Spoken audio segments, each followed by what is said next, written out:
Funding for the World Food Prize was provided by Friends of Iowa Public Television, the Iowa Public Television Foundation, and generations of families and friends who feel passionate about Iowa Public Television programs. And by a grant from the W.T. and Edna M. Dahl Trust. Each day, 925 million people in the world suffer from hunger. Every 10.5 seconds, a child under the age of 5 dies due to the effects of starvation. For those in need, the path to hunger relief is lined with hardworking and inventive people whose support is constant. Science, technology, and leadership are the proven keys to satisfying a universal appetite. Tonight, live from the Iowa Capitol in Des Moines, the 24th Annual World Food Prize honors those who have contributed to improving the quality and availability of food.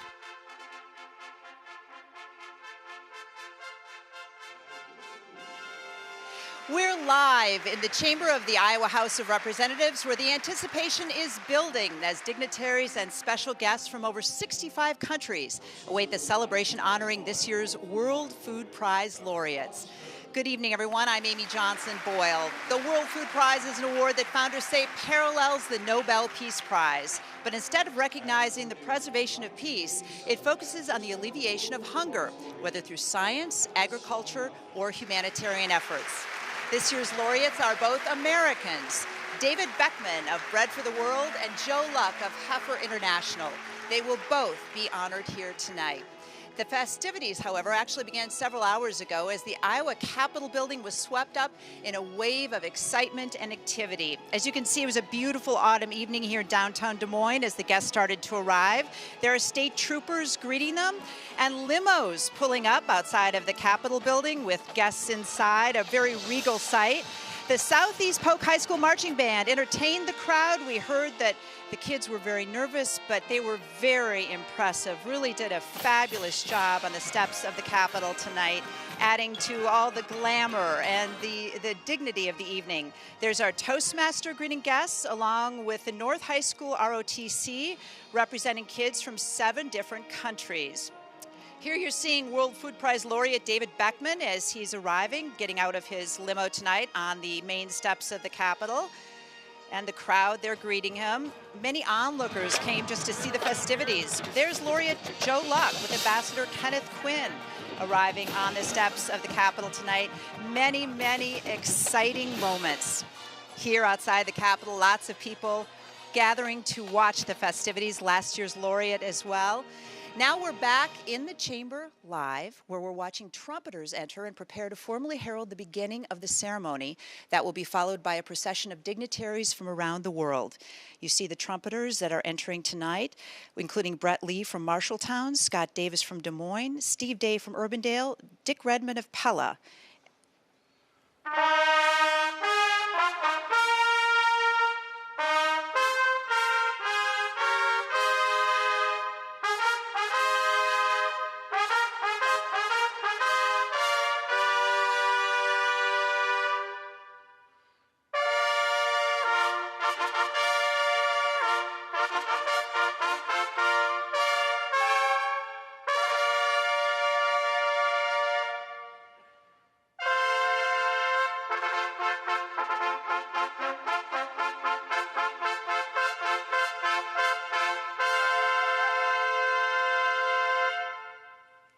Ladies and gentlemen, welcome to the 2010 World Food Prize Laureate Award Ceremony.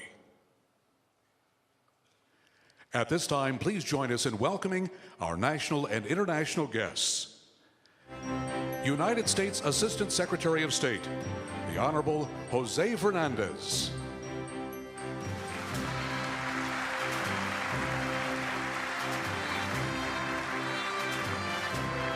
Mexico Undersecretary of Agriculture, His Excellency Ignacio Rivera.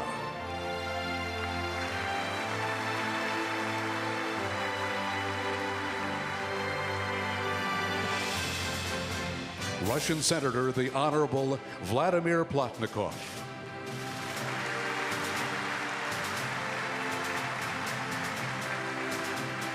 the head of USAID, the Honorable Rajiv Shah.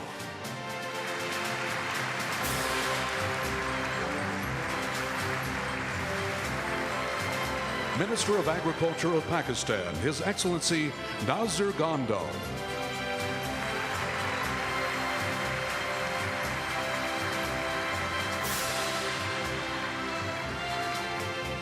Minister of Agriculture of Mali, His Excellency Agatan Ahassan.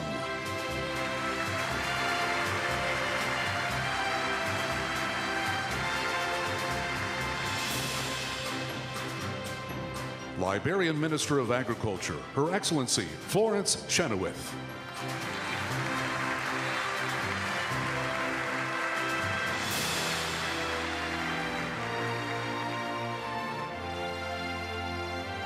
Minister of Agriculture of Afghanistan, His Excellency Mohammad Rahimi.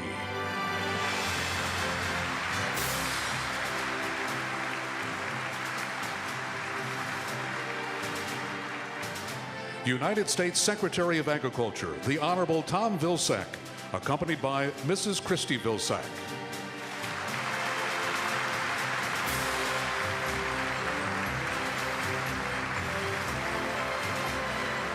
And now, please join us in welcoming distinguished representatives of Iowa State Government.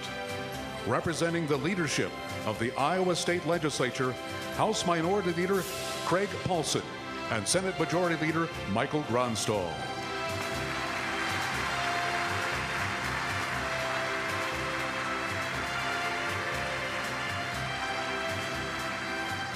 They are joined by the Lieutenant Governor, the Honorable Patty Judge.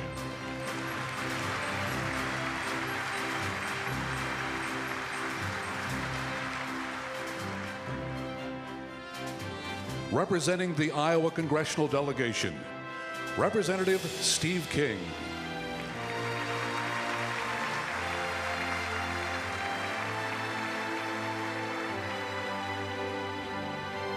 Representative Leonard Boswell.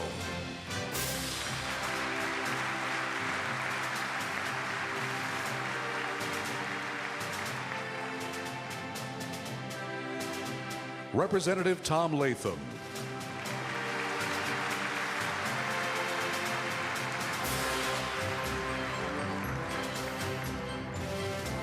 And Senator Tom Harkin.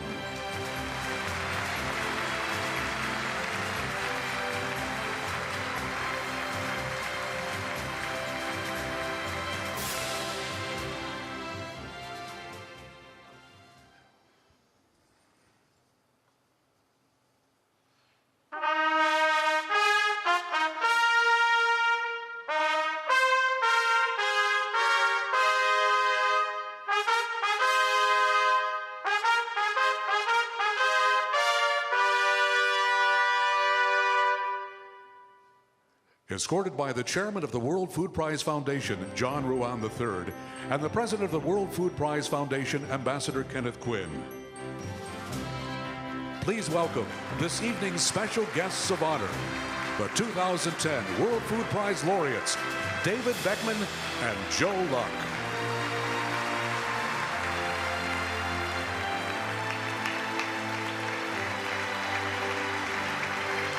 David Beckmann and Joe Luck have actually known each other for about 20 years and worked together. Bread for the World deals primarily with advocacy, while Heifer International is more involved in direct distribution. Together, they've been able to accomplish great things to fight global hunger.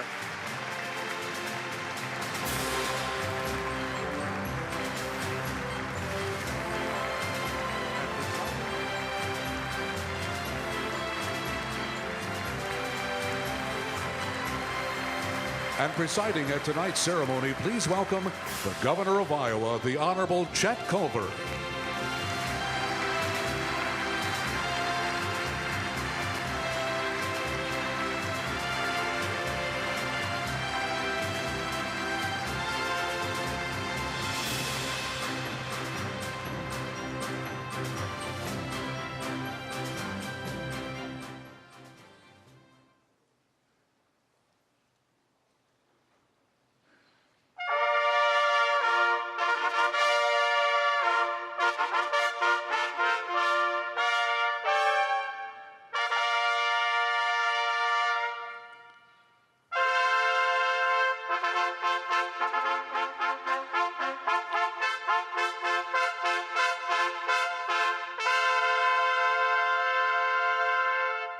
Ladies and gentlemen, please welcome the president of the World Food Prize Foundation, Ambassador Kenneth Quinn. Thank you.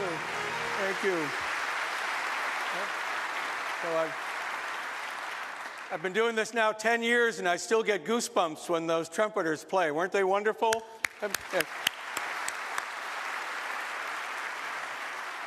Well, to everyone here, everyone watching at home on Iowa Public Television, and for the first time ever, to the thousands and thousands of people who are watching our webcast around the world, welcome to the World Food Prize Laureate Award ceremony. Now, Governor Culver, bipartisan leaders of our state legislature, thank you from the bottom of our hearts for the incomparable privilege of holding our ceremony here in the magnificent Iowa State Capitol.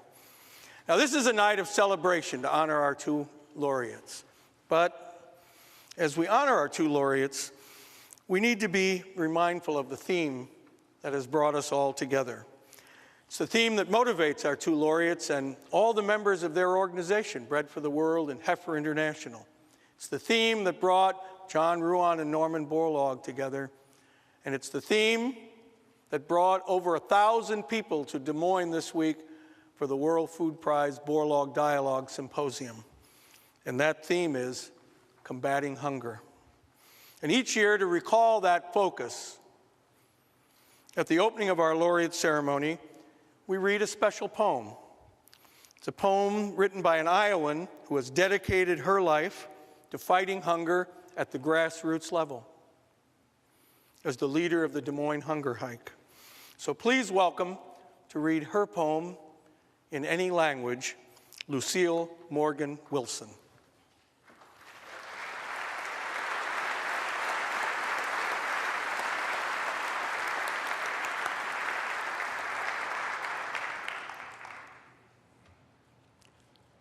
In any language, hunger is an ugly word. There is no music in hunger. The rumble of empty stomachs, the monotonous whine of a child, wasted with disease, the moan of the mother whose baby lies bloated and still in her arms. Hunger is the listless den of apathy, bred of weakness, the faded brown and gray of dead leaves after autumn has ebbed.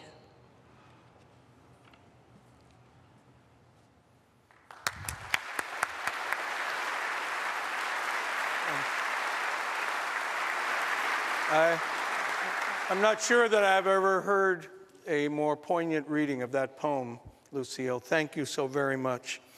And it has special meaning because here tonight we have people from 65 countries, probably speak just about as many languages. But in every one of their languages, hunger is an ugly word. Now, this past year has been a difficult one for the World Food Prize. You know, a year ago at this ceremony, we honored Dr. Norman Borlaug, who had just died a month earlier. And his seat on stage remains empty, as it always will. But we're so pleased that his son, Bill Borlaug, is here with us tonight to represent the Borlaug family. Bill, thank you so much for coming and being with us.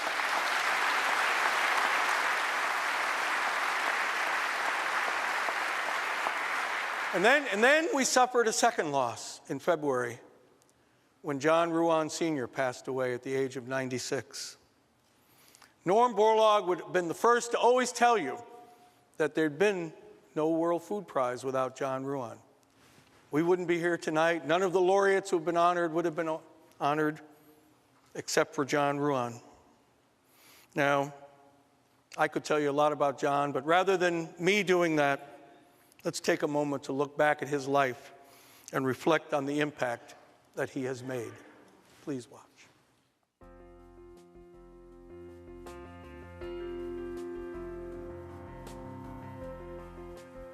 As a young man, John Ruan didn't set out to change the world. He just wanted to make a living. He scraped, and he scrapped, and he scrimped. He often worked 16-hour days, 7 days a week. And eventually, he did become rich and famous. Then he changed the world. But that's the end of this story. The story begins in 1914, when John Ruan was born in the little town of Beacon, Iowa, a town that even in 1914 had more of a past than a future.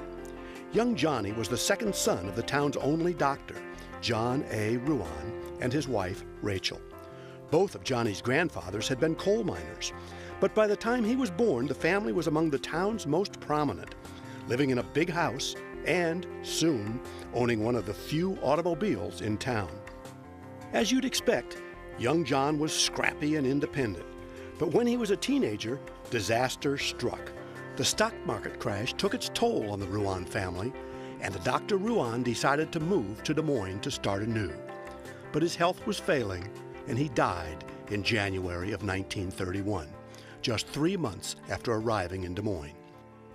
At the time, young John was a senior at North High School.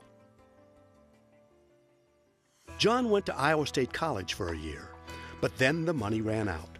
So in the summer of 1932, John traded the family's Chevrolet on a 1934 dump truck and headed back to southern Iowa, where he would live in a tent by night and haul gravel by day. On July 4th, he loaded the truck with its first load and began his new life. And what a life! Starting with that dump truck, John Ruan went on to build an empire in trucking, in banking, in foreign trade, in real estate, and in financial services. He helped shape an industry, a state, a city. He was unstoppable in his business, unmatched in his vision, unparalleled in his philanthropy. "I'm no smarter than anyone else," he once told a friend at a 6 a.m. breakfast. "I just get up earlier." That sounded nice, but in fact, while John Ruan was always the most determined person at the table, he often was the smartest as well. He could outthink most people and outshout the rest. He was the one with the ideas and the drive, or sometimes stubbornness, to carry them out. He championed and helped design the first truck built to travel 1 million miles without repair, one of countless innovations he brought to transportation. He built what was then the tallest building in Des Moines. He founded the largest one-day charity golf tournament in the nation. He built the biggest independently owned bank in the state, and he did 1 million little kindnesses that few people will ever know about.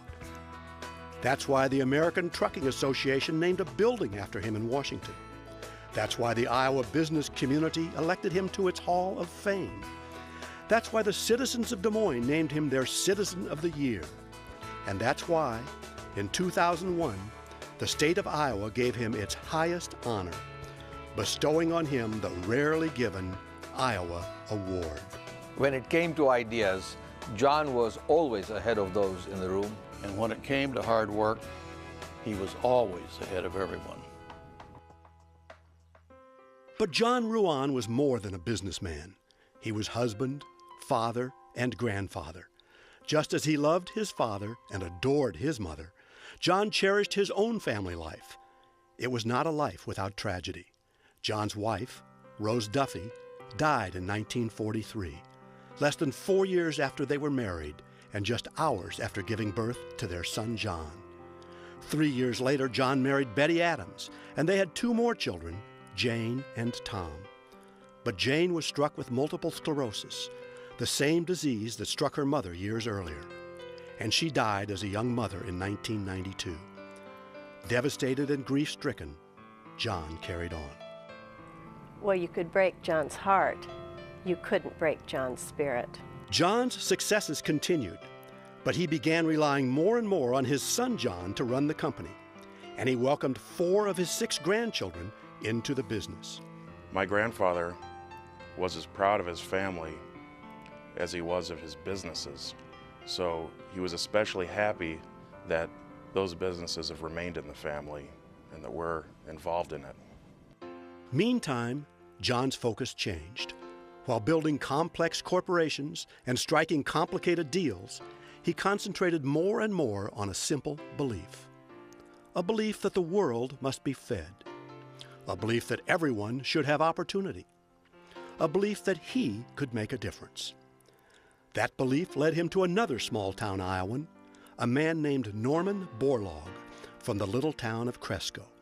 While businessman John Ruan was making his mark in Iowa, scientist Norman Borlaug was making his mark in the world. He led the Green Revolution. He won the Nobel Peace Prize. He dined with presidents and princes and worked with farmers and peasants. And all the time, he had the same belief, the same dream as John Ruan. Each had the idea of a global prize for those who could find new ways to feed the world, knowing that if the world could be fed, its people everywhere could have opportunity and live in dignity. It would be a sort of Nobel Prize for food. In the early 1980s, John had a vision that Des Moines should be the food capital of the world. As part of that, he would build a soaring World Trade Center and establish a World Food Prize. The skyscraper never was built, though not for lack of trying on John's part. But the idea of a prize, the hope to eradicate hunger, the drive to promote agriculture never went away. Norman Borlaug, meantime, was also working on that idea. And in 1986, he persuaded a big corporation to provide the backing for a World Food Prize. But 3 years later, the backer backed out. That's when Norman Borlaug and John Ruan met, two small-town Iowans, then in their 70s, with remarkably different careers, but remarkably similar values and beliefs. Quickly, John Ruan agreed that he would sponsor the World Food Prize, and ultimately he endowed the World Food Prize Foundation to ensure that the prize would continue forever. John Ruan had never done anything half-hearted or halfway. When he built a company, it was the best. When he built a building, it was the tallest. When he started a charity golf tournament, it was the biggest. So the World Food Prize was just a beginning. John knew what the prize could become. He knew it could be the centerpiece to help solve world hunger and to bring glory to Iowa. Now, the World Food Prize is the center of a year-long involvement by the World Food Prize Foundation and nearly a week-long celebration in Des Moines. Each October, experts come to Iowa from all over the world for panels and symposia on pressing problems, defining issues, comparing notes, proposing solutions. The World Food Prize Youth Institute has brought hundreds of students from around the world to participate in the October events. And internship programs each summer send Iowa students around the world. And soon, the prize will move into a gloriously restored building on the riverfront. Over the years, the World Food Prize has recognized, rewarded, and inspired men and women throughout the world. Men and women whose ideas, whose research, whose greatness has led to new ways to feed the world, to provide opportunities, and to save lives. For that, John Ruan can, yet again, be proud. It has been nearly 80 years since that Independence Day of 1932 when he hauled that first load of rock and gravel in that used Ford dump truck. From that beginning, he built businesses that have thrived, led a family to be proud of, helped shape a city and state that he loved, and tackled the greatest problem facing our world. When his great friend, the renowned small-town banker and international farm expert John Crystal died, John Ruan said, "Iowans will not only miss him, the world will miss him." For John Ruan, the small-town boy who thought big, Iowans not only honor him, the whole world honors him.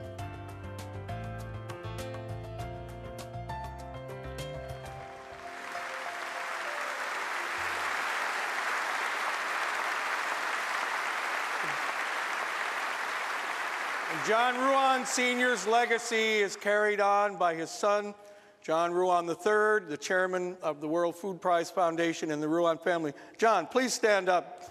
Janice Ruan, please. Yep. And Ruan family members, where are you? Stand up out here so that we can all thank you for what you've done. Yeah, there they are. That's it.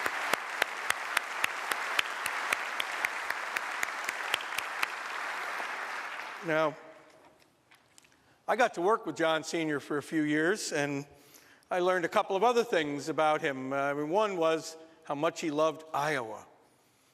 He just never wanted to go outside the state, and he wanted Iowa to be the food and agricultural capital of the world. And I just wish he could have been here this week to see that dream came true.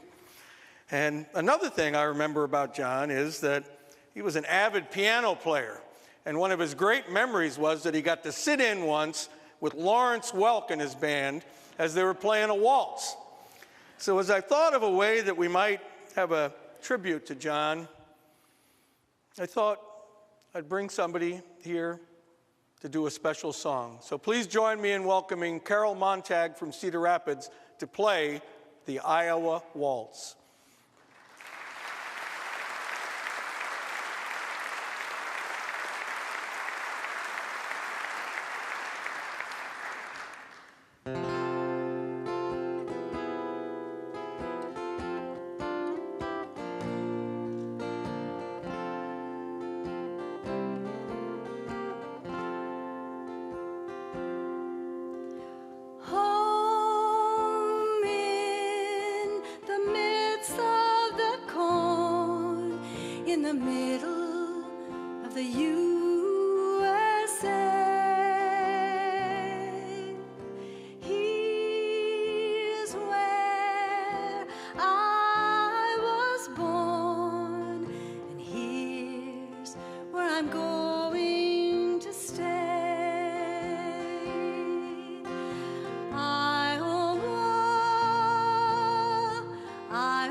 Take care of our old, take care of our young, make hay in the warm sunshine, growing our crops, singing our songs, from planting till harvest time.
Thank you, Carol. I know that John's widow, Betty, is watching from home. Betty, that was especially for you. Now, one of the other things that John Ruan and Norman Borlaug cared greatly about was inspiring young people to become engaged in fighting hunger through science. So together in 1994, they formed